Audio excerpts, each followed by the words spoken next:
tale as old as time. Human activity has been polluting the environment through the release of harmful industrial contaminants.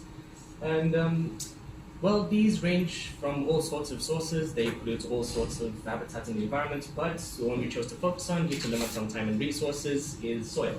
So in the soil, one of the most common contaminants for soil is the petroleum-based pollution, which results in physical, chemical, biological, and geotechnical changes. Geotechnical/physical referring to the physical interactions between soil particles, chemical referring to how the oil can change the pH of the soil, biological referring to how it's toxic for many kinds of microorganisms. And so when you think of oil pollution, you usually think of oil spills, but one of the other notable contributors is motor oil leaking from cars when cars are washed, when cars weather, when cars leak. It's also a significant contribution to the oil contamination. And motor oil, it is used for lubrication in the internal combustion engine to keep everything moving properly. And it does mix up with various other contaminants in the engine, dirt, other chemicals, which also further pollute the environment. They consist of various kinds of hydrocarbons, most notably the polycyclic aromatic hydrocarbons, PAHs, PAHs, which are heavy compounds and aren't the primary substrate of most microorganisms, but some brave heroes can, which I'll get into later. So we proposed bioremediation as a potential solution.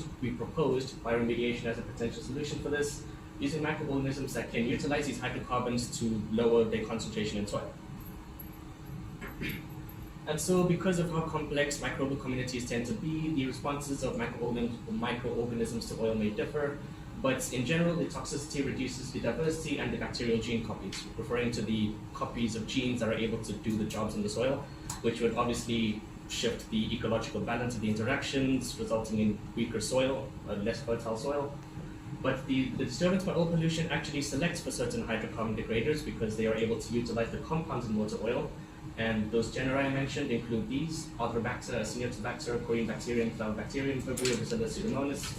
And these bacteria are able to degrade hydrocarbons by producing biosurfactants, which are the biologically produced molecules with the hydrophilic and the hydrophobic components, which are able to attract the oil as well as the water to help dissolve oil.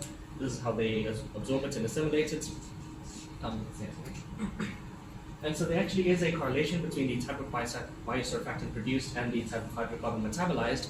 For example, Pseudomonas aeruginosa produces rhamnolipids, which are lipids with fatty acids and the rhamno sugar, which specifically allows it to degrade hexadecane. And Pseudomonas in general produces biosurfactants with very good emulsification abilities, and that genus is known for degrading a whole range of hydrocarbons. And these species are also ubiquitous in soil and capable of degrading the hydrocarbons. And so you can see where we're going. We want to narrow down in this, again, because of limits on time and resources. Over to my dual-wielding colleague, which will become clear in a minute.